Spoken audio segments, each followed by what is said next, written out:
Hey, it's Dante at Ferrigno Freedom channel. Welcome back to those of you who have been here before, and for those of you who are coming for the first time, I'd like to let you know that I've been on a carnivore way of eating now known as the Lion Diet for a little over 3.5 years, and it has literally changed everything in my life in so many ways that I never would have thought of. But all of that information is for another video.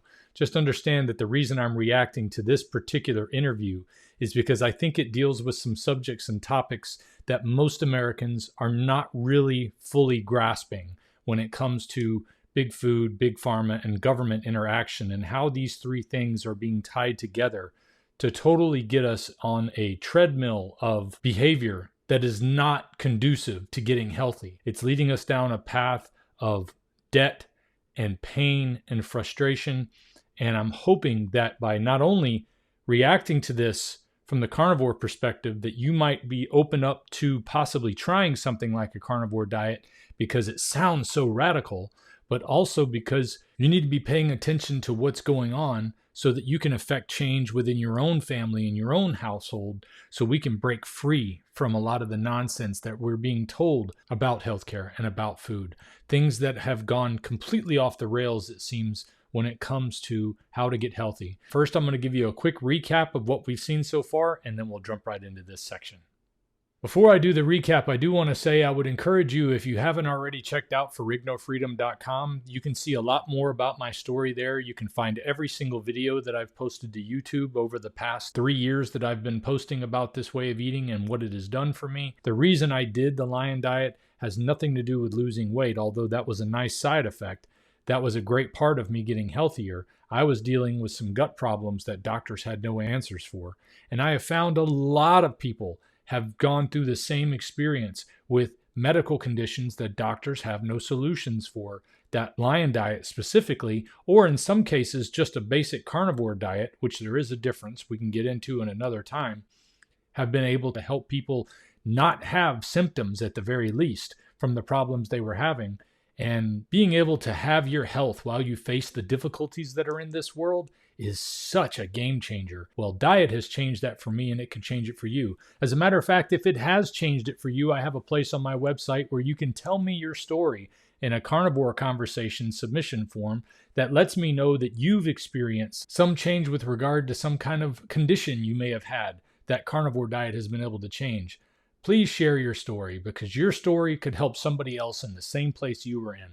So that's another thing you can see on my website. And lastly, for those of you who keep asking me about things like what air fryer I'm using, what utensils I use, how I cook my meat, what I use to cook it with, whether it's the salt or whatever, or even if you just want to see the shirts that I wear all the time, these are designs that I made myself to help people have a way to support the carnivore lifestyle through the clothes that they wear, and be able to get people to ask questions about something that they may not even be aware of. Those are all available on ferrignofreedom.com. So without any further ado, let's jump into today's topic.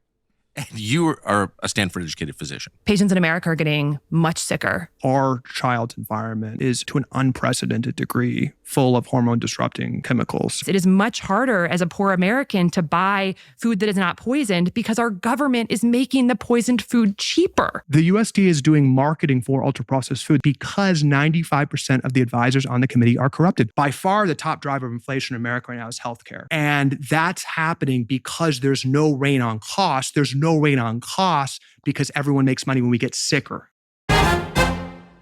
Okay, so that leads me to my last topic that I hope we can get, and I hope you will be as personal and specific as you can be. What do you eat? No, I'm serious. And don't be embarrassed, because I think if anyone who's made it to this point in the conversation's like, this is a bigger deal than I realized it was. The consequences to me personally are the worst possible. Pancreatic cancer, Alzheimer's, there's nothing worse. Yeah. So, but you're absolutely right. Both of you made the point. Poor people are at a disadvantage. That's one liberal talking point that's true. They are. This stuff's expensive. The only people I know who know anything about this are rich people, privileged people. It's weaponized against them. I can tell that that's true. So, but even if you can afford, to buy expensive food, like, how do you do that? What do you do? Yeah. What do you eat? What don't you eat? The number one thing that people need to understand is we need to stop eating ultra-processed food. We need to stop eating. So what is ultra-processed? Can you just give examples? Absolutely. So ultra-processed food is basically all the things that you're seeing at the grocery store that have this laundry list of ingredients that usually are based on 3 ingredients: ultra processed flour, ultra processed added sugars, and ultra processed seed oil. So this is going to be like white flour, cane sugar, and things like cottonseed oil, safflower oil, sunflower oil, soybean oil. So these crappy foods that did not exist 150 years ago, ultra fine white flour, added sugars, and seed oils. That's like all brand name It's foods. like everything. I mean, we have a list in the book of what you should not eat, and it's basically everything at the grocery store. I mean, we should all be shopping at there are 9,000 farmers markets in the United States right now. People can make the effort and reprioritize their values to focus on getting nutritious food. We need to be eating organic, unprocessed foods for the vast majority of our calories. And we need to get back to having a sense of pride and responsibility in our households to cook food. One of the unintentional downsides of the feminist movement is that we somehow made people feel that food preparation was like a less than activity. I bought into this for my entire early professional life, that it was somehow beneath me. I was like a slave in the kitchen if I was cooking for husband or family. There is no more important thing we can be doing than feeding our children and our families healthy food. Less than 30% of American families are eating together more than once per week. We need to be sitting down at the dinner table eating real, unprocessed food cooked with love at home. There is no way to drug ourselves out of the fact that, we eat 40 to 70 metric tons of food in our lifetime. It's a lot of food, right? This is the molecular information that is building our bodies, building our brains, making our hormones, feeding our microbiome. The food is what we are built of. And right now, 70% of it is trash made from a factory to addict us. Of course we're sick. So that is number one. So to answer your question very specifically, I don't follow dietary dogma. I eat organic, unprocessed foods that I buy at the farmer's market, and I cook every single meal for my partner and I. And when I have children in the next few years, I am so deeply excited to cook every meal for them from scratch, because there's nothing more important. And so, for people who can't necessarily get to a farmer's market, it's go to Costco. Man, you are radical. I love it. I think it's interesting that she talks about the farmer's market thing. The problem is I don't even know where a farmer's market is near me, and there should be farmer's markets here because we have a lot of farmers in the area. Now, there is one that's seasonal, but the problem I found with some of the farmers markets is they have a lot of the processed food available there too, because they're just trying to compete with the grocery store. So a lot of times they put a lot of stuff out there that they have processed or that they have bought that was already processed food. And then there's a lot of other things left out of that list that are synthetic parts of our food that are in the processed foods that can make a big difference too, that people don't often think about, like artificial sweeteners and things like that. I will say something that has been interesting about my journey on the carnivore diet that relates to what she's talking about is that I have basically found that the only way I can do this successfully and consistently is to make my own food. And that was something that I was not really interested in or willing to do prior to starting the Lion Diet. I had to if I wanted to be so regimented on what I was eating. And because I wasn't a good cook, I had to figure out ways to do it that didn't take forever, because I only had so much time in a day, just like most people do. I was working a full-time job and trying to manage having a family and all of the things that we've packed into daily life these days that keep us distracted and busy. So it was not an easy transition to make, but over time I found that I was able to do it. Now, I chose a whole foods version of diet that only includes animal meats. So I don't differ with what she said in regard to using whole foods, but I do differ with her on what she thinks about vegetables and fruits and things like that. I also think that it's a little bit harder than you think to also bring the family back to the table together.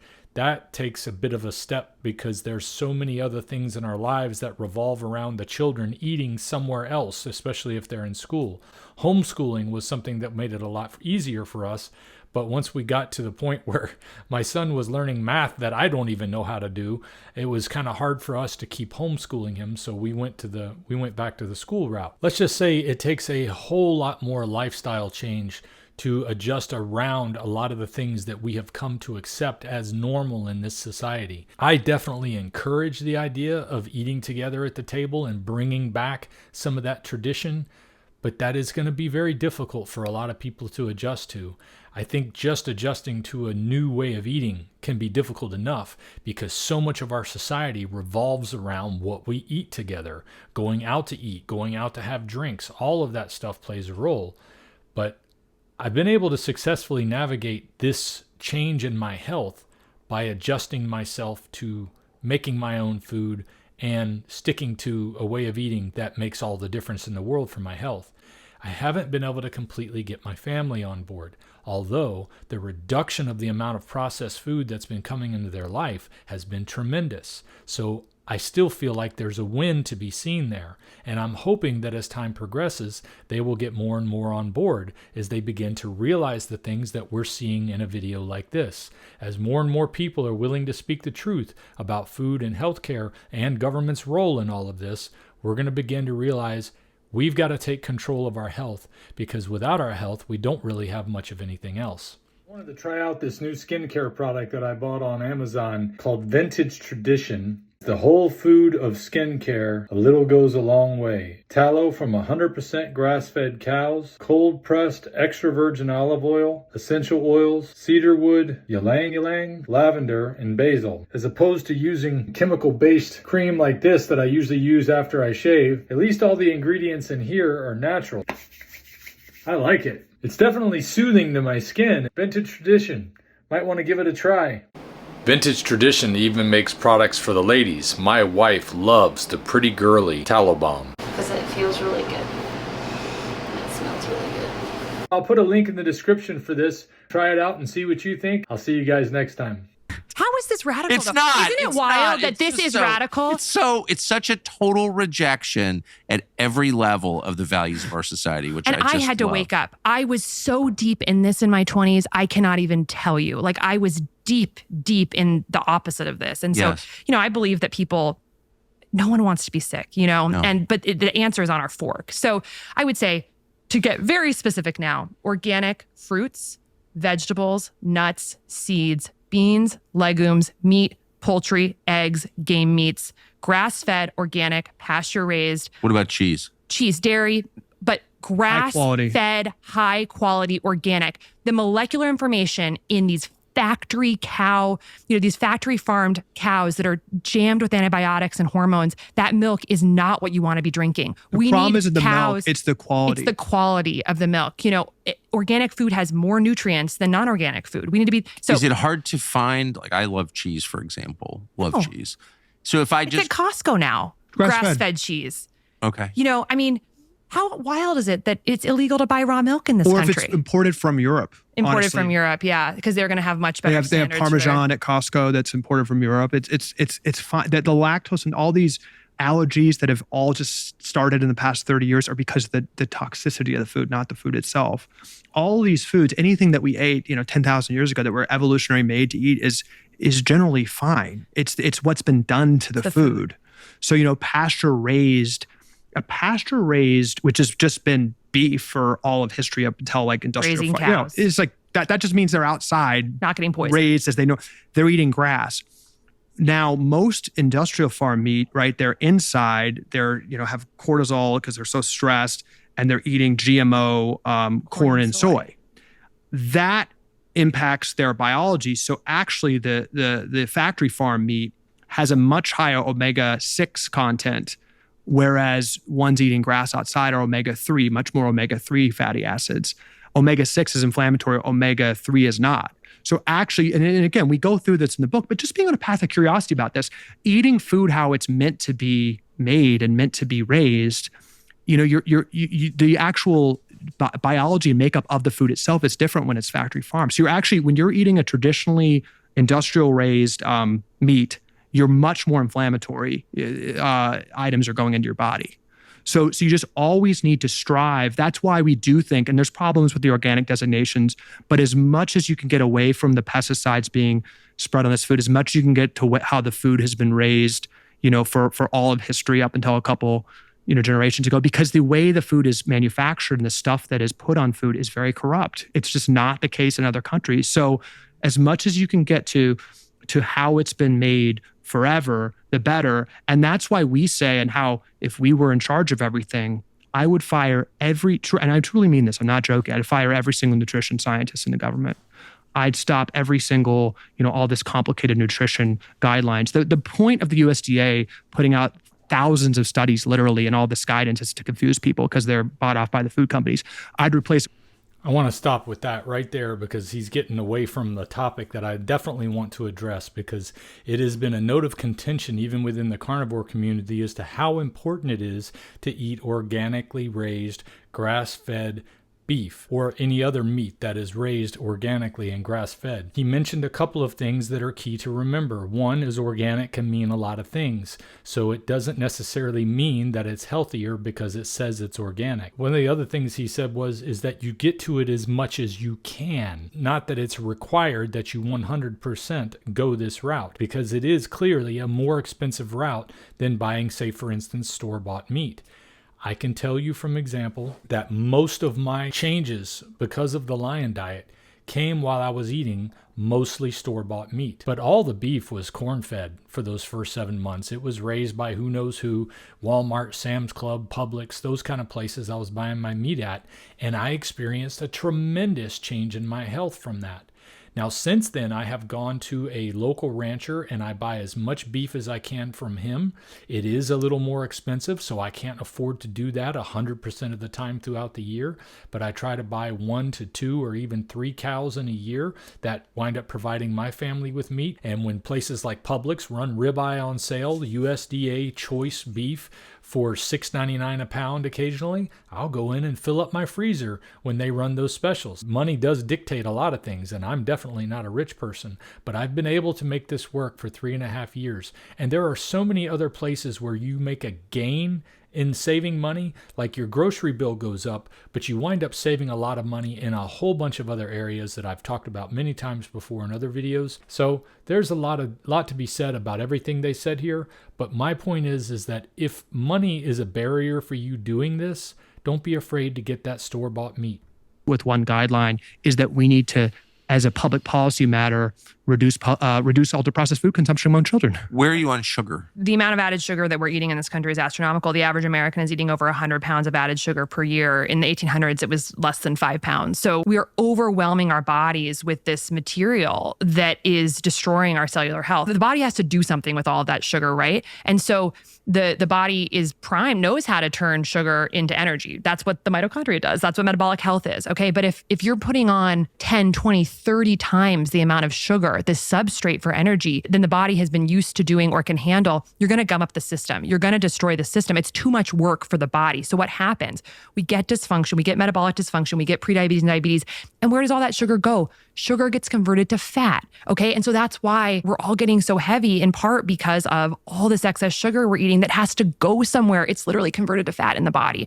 And so it's astronomical, and 50% of Americans now have a blood sugar disorder. This gets back to ultra-processed food. Liquid sugar in the form of a Coke, right? You chug one Coke, that's like the sugar of, 15 oranges. And the oranges have the fiber. So you couldn't even physically eat all of the whole food, unprocessed food, to get the sugar that's weaponized in those sugary drinks and all the things we're getting at Starbucks and all the things kids are drinking, even juice, which Michelle Obama is now supporting as sugar water, literally. Because it's a better than soda option. But it's still high in sugar. So why is she doing that? Because she wants to make money. Oh, so she's like a flack for some sugar company. Oh, no. She partnered with a private equity company that specializes in junk food influencer partnerships. Actually? Oh, yeah. They're a private equity company that works on the Rocks energy drink and to specializes in partnerships where high-level influencers partner to promote junk food. And she is the chief spokesperson and co-founder of Plezzy, which is a sugar water for kids. It has the liquid sugar materials, like they've done studies in rats that showed how even the compared liquid sugar, like sugar water, compared to sugary pellets, and the rats would just non-stop attack the sugary water because it's like there's no off switch inside of us when we're consuming sugar in liquid form. And part of that reason there's no off switch is, like he mentioned, that if you were eating that many oranges, there's going to be enough fiber in there that's going to fill your stomach up to where you're like, oh, I can't eat anymore. But if you're just drinking it, it's just going right through you and you're soaking up all that sugar.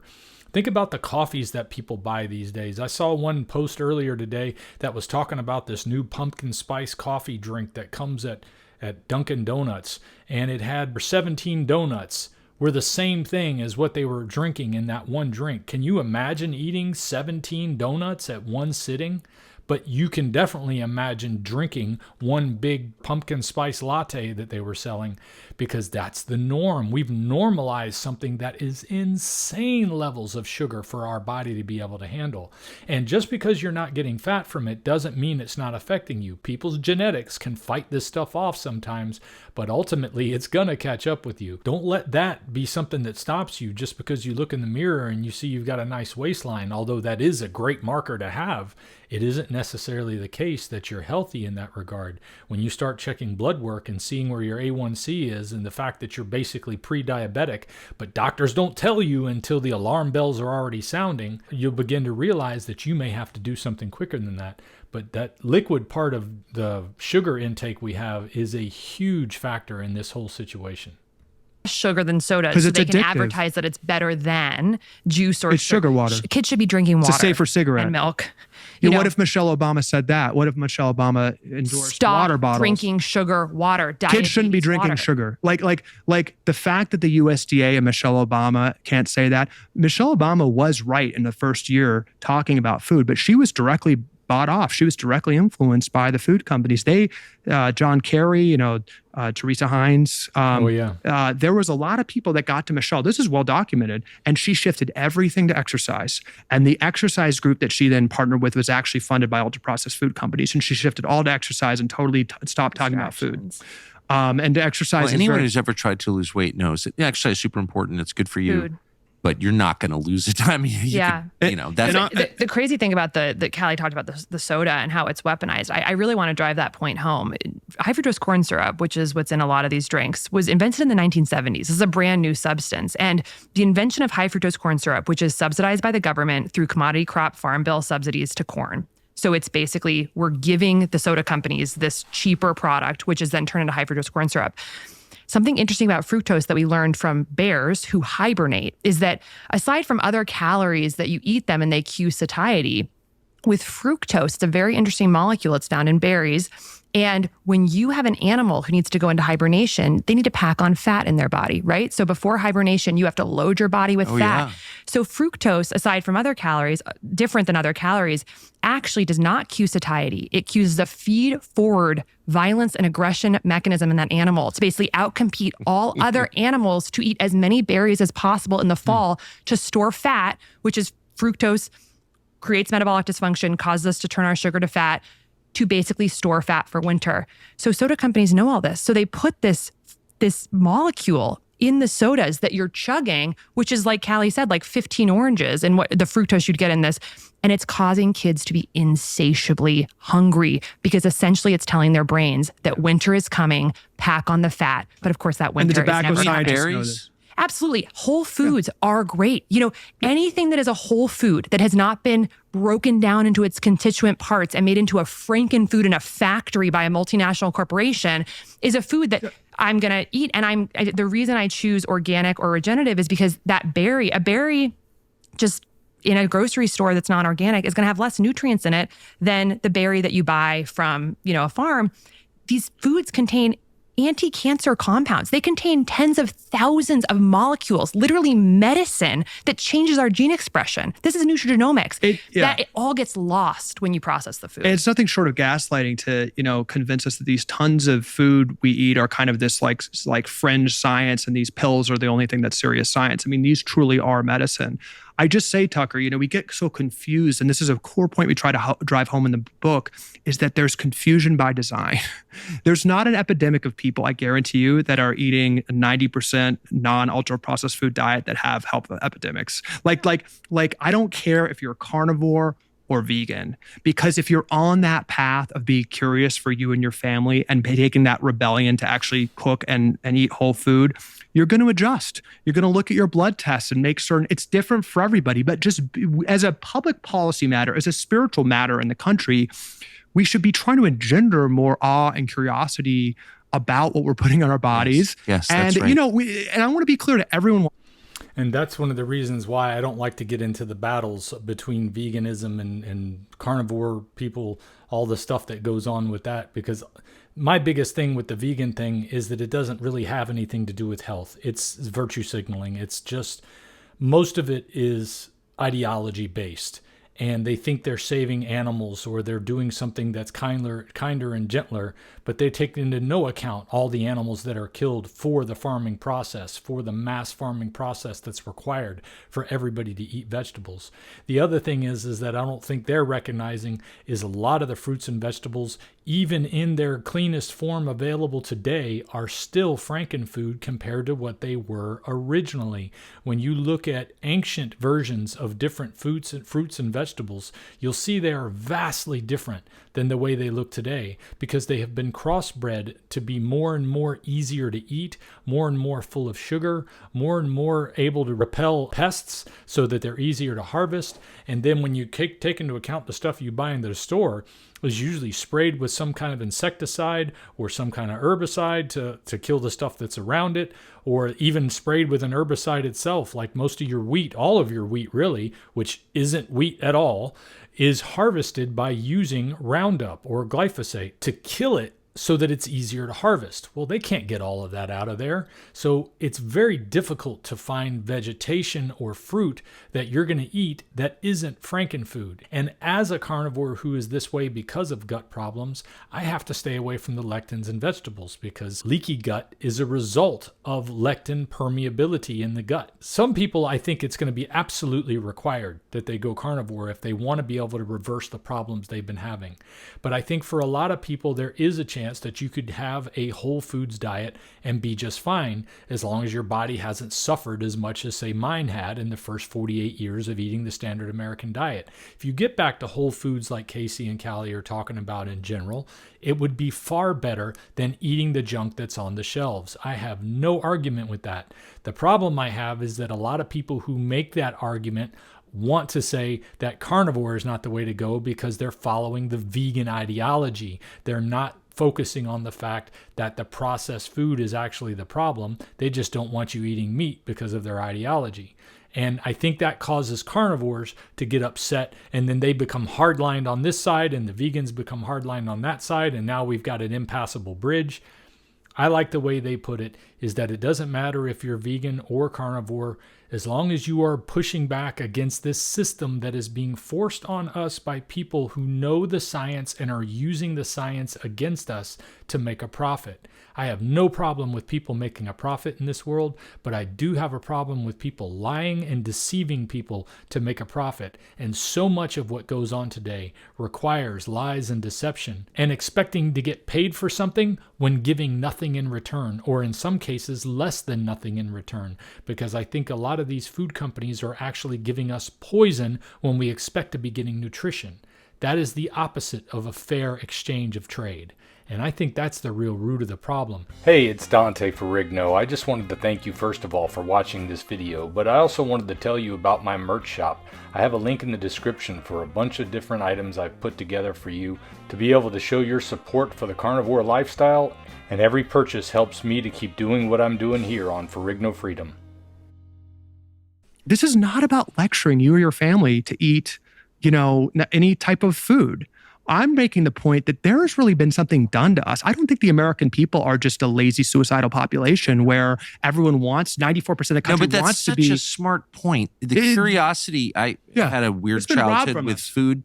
So I'm blaming my childhood, of course. Of course. I never really care about food. Wow. And I'll just, whatever's there, I'll eat it.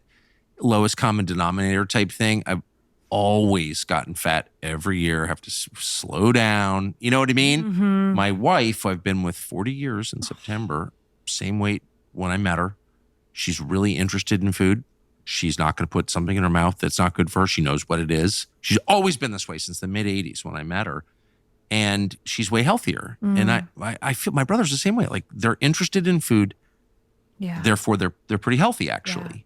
And it's the lack of curiosity. Like, I never think about it. It's just pizza. Pizza's good. Like, that's what I know. And the basic way to start with that curiosity is read labels, right? If there's ingredients on a package, I have my reading class. Well, not to you, but like, I get it's that. like it might be interesting for people to just look at labels, and if you cannot understand a word on that package, like what these ingredients are, if you can't visualize it, you probably shouldn't be putting. What it food in your do you body. think makes you feel best? Since we're talking about food, like, Me? what do you really enjoy eating? When you eat it, and you're like, I feel great. This is actually good for me. I can feel that it's good for me. Ribeyes. Well, I mean, for me, it's the freshest possible foods that I know the farmer and I got it from the farmer's market and they're beautiful. And I think this sort of gaslighting, I think there's been this incredible dissociation. It's indoctrinated in us from childhood to not trust our intuition, right? Like to think we have to give our power away because we're dumb and we're not smart. And it's built into every level of the healthcare system. I mean, in many American states, patients don't even own their healthcare records because basically doctors don't trust patients in understanding that they can understand. Legally, they don't own them. Like the doctor or the hospital does, because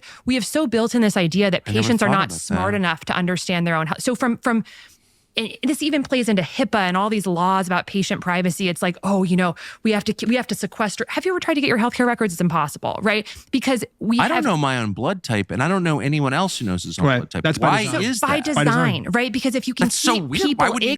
I know my blood type. That's a weird comment to me. I've known my blood type since I was a kid. I don't know. I guess because I've had to donate blood to get money before, so I know what blood type I am. Maybe Tucker hasn't gone through that.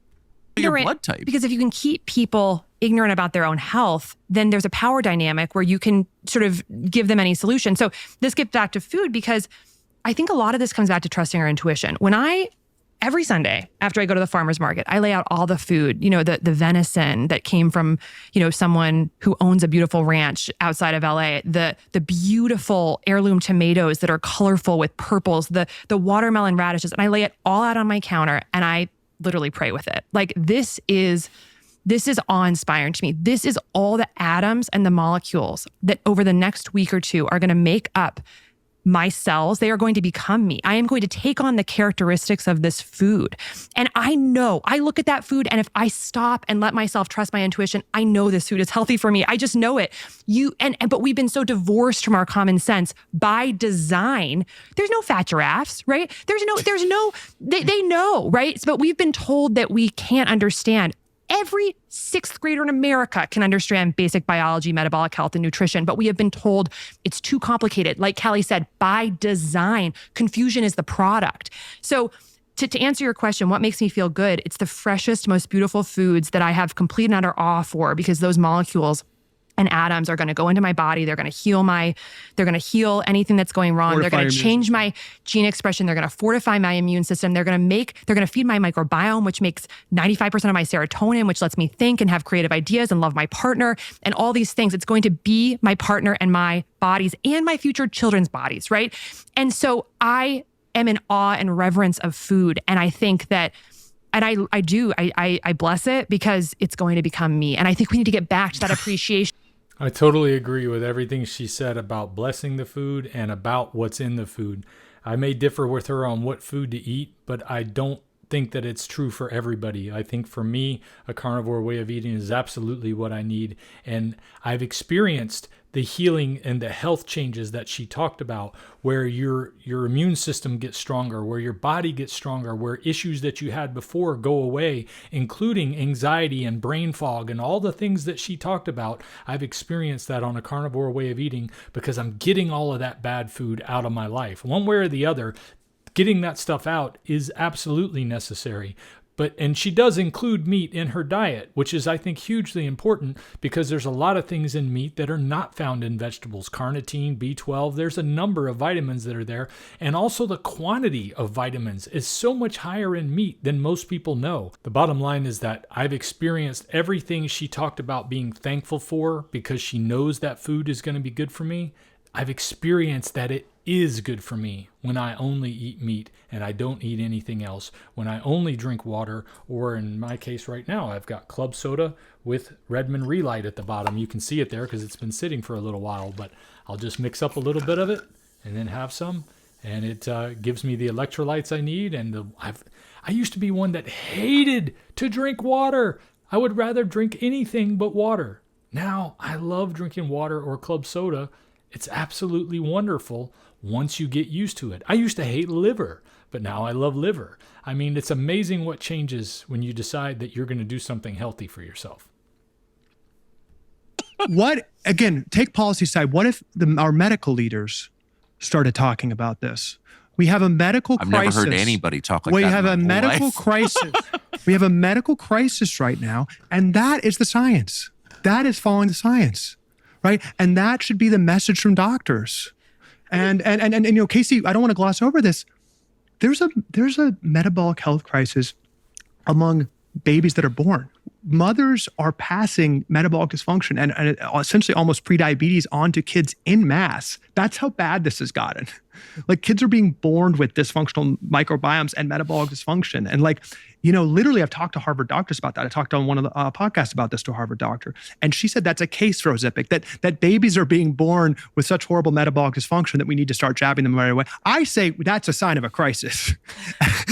Well, and the fact that babies are being born sick is actually, maybe we shouldn't be doing more of the same and just keep drugging them more. We should actually be asking why there's a metabolic health crisis among babies. Yeah, there's a crisis in the way that we think. Yeah. I think it's a root of a lot of, I think, what's tapping. The biggest societal, I think, historical dynamic of the past, decade has been this populist uprising towards institutions. I don't think people can quite put their finger on it all the time, but there's this frustration that we're really being let down. To me, what's happening to our health and the gaslighting that's happening to our health, and the fact that we're not hearing things like this and hearing that drugs are our saviors and just keep doing more of the same from industries that are profiting from that sickness. To me, it is the number one example of what's fueling this populist frustration. Healthcare is the largest industry, and it's something that's these incentives, I think I would argue, are impacting Americans across the kitchen table and impacting their lives more than any other industry. Can I just ask one last question? Yeah. So one of the things I noticed about both of you is your mental acuity. Obviously, you're smart, but it's more than just smart. You're sharp and fast, and you have very quick recall. You're just crisp. I notice the way people talk, obviously, because I talk for a living. How big so bad food dulls you? I've always noticed that. Absolutely.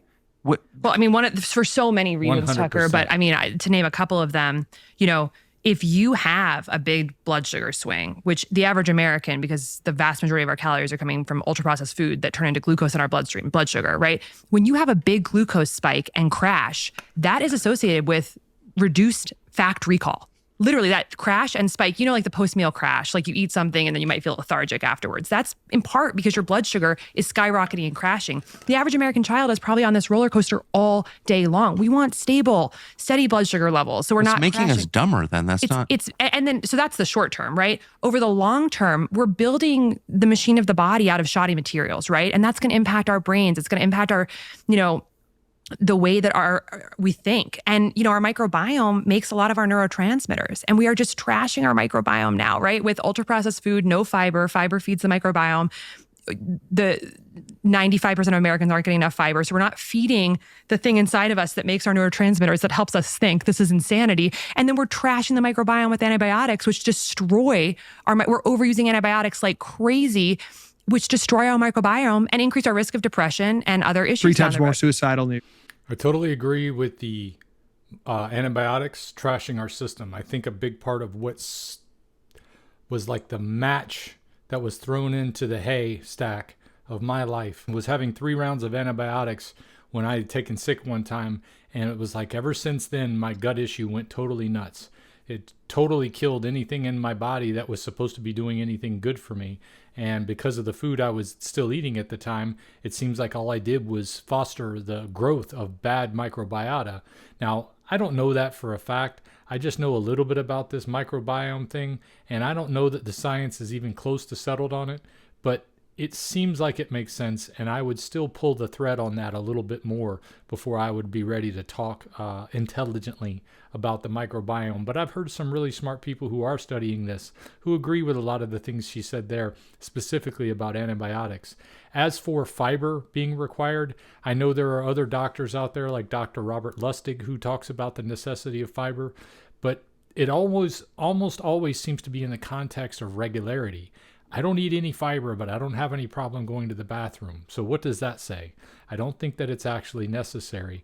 And some of the studies we've done have found that fiber actually damages the intestinal walls as it's going through because you can't digest it, which just winds up going through you and out. I think a lot of that is a justification for why we need to keep eating fruits and vegetables, but they're not taking into account the things I mentioned about how fruits and vegetables have changed over the centuries and that they're not even close to what they once were, whereas the animals are very similar still to the same animals that they raised thousands of years ago. And their bodies, especially ruminant animals like cows and deer and elk and bison and buffalo and lamb, when they eat grass. They're able to separate the toxins out of that grass when they chew the cud and it goes through their multi-chambered stomachs and they go through their process of digestion, that all of that toxic stuff comes out in their waste, and it makes really great soil for growing more organic material, but it also makes their meat extremely clean and healthy for you. So that's my viewpoint on that. I know she has a different viewpoint than mine. I'm okay with that. I'm okay with people having different viewpoints when they're pursuing the truth like these two are and trying to get to the root of some systemic problems with our food and drug system, our medical system, and our system of government. I'm not going to be against them just because we have a us versus them mentality with vegan and carnivore. That makes no sense. It's not about who's the best football team. It's about getting to the best solutions for everybody. And turning back some of this nonsense is the best solution. So there is just, it's the all out warfare. And it makes you kind of step back and think like, what's happening here? Like we have this kind of like, sort of like doled out, dumb, I'm not saying the Americans, I'm saying that like, it's making There's forces that want it's them dull. reducing our IQs. Just read Machiavelli or Plato and his discussions on the way people in power control the masses. This is the kind of stuff they talk about. It's making us lose our minds early with Alzheimer's. It's making our kids not able to sit down and learn because of ADHD and autism rates that are skyrocketing. And it's all going up all at once. And we know it's because of our toxic food systems and the chemicals in our environment. 100%. And we're not protecting kids. And that is very sinister. Yes. And I think, on the biggest macro level, like at the kind of the most zoomed out spiritual level, like I think, what we have to realize is that like, we are miracles. Like every human is a miracle. This life is a miracle. Like spiritual beings having this insane experience on planet Earth. And fundamentally, the thing that we're doing with metabolic health is we're making energy in the body, right? The way we're doing that is we're taking food that got its energy from the sun, right? Like the sun literally, photosynthesis happens, it creates starches in plants, and then we eat them or animals eat them. And what metabolism is taking the starches that are stored energy from the sun through photosynthesis, liberating it in our bodies to create energy to fuel our minds and to fuel our bodies so that we can think and reach our highest purpose. And right now, in the vast majority of Americans, our toxic food system is blocking that process, which means it's blocking the miraculous process of essentially taking this beautiful, this is not woo-woo, this is just fact of science, taking this universal sun, light energy, and liberating it to fuel our lives. That is broken. This is dark. This is very dark. Americans are not only sick, but the core process of being able to create, and transform energy is broken. And we need to fix this because we need all hands on deck right now in America to solve these big issues. And we need to be thinking properly, feeling good, and we can rapidly with some of these simple changes. I don't think I can add to that. And as I said an hour ago, I do think you're going to change the world. I mean that. And this is the book. I never do this because it feels so grubby and commercial, but in this case, I mean it. Good energy. And that was good energy. Thank you. Thank you. Thank you, Tucker. Good stuff. Well, finally got through it all. Didn't think I was ever going to get there. Like I say, you don't have to agree with everything they say, but I think there's a lot of common ground here that we can agree that our healthcare system is not getting us healthier, that our food system is not getting us healthier, and that government is not a part of the solution. If anything, all three combined together have become a whirlwind of a problem. And the way I have addressed it in my life is a carnivore way of eating. That may be the way that you need to address it in your life. You may want to try a different route. I'm totally fine with that because I want everybody to go on their own journey, not follow me. I'm not in charge of you. I have a hard enough time making decisions for myself that make sense, let alone making decisions for everybody else. So you go on your own journey, but I encourage you, get away from the sugar, get away from the seed oil, get away from the processed food. Make sure you're getting some meat in your diet if you're not going fully carnivore, because there are important things that are in meat that are not found in those other things. Your body doesn't need fiber. Your body doesn't need starches. Your body doesn't need carbohydrates. You produce everything you need when you eat an only meat diet. That has been my experience, and that's why I encourage people to a carnivore way of eating.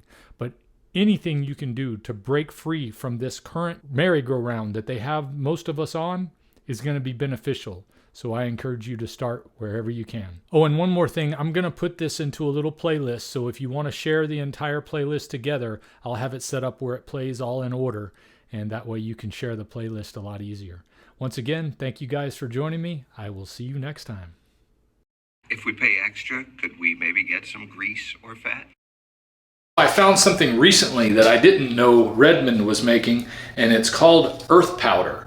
Earth powder is bentonite clay, non-GMO xylitol, sea salt, peppermint essential oil, and menthol. I just want to say that earth powder has become my favorite toothpaste, and since it's made by the same company that I buy my favorite salt from, Redmond, I can definitely recommend it to you too. So if you're looking for something that's great for keeping your teeth clean and not full of all kind of chemicals and fluoride and stuff that you don't need in your body, check out Earth Powder at redmond.life, and you can use my discount code Dante, D-A-N-T-E, to save 15% on your order. Woo! I love that fresh feeling.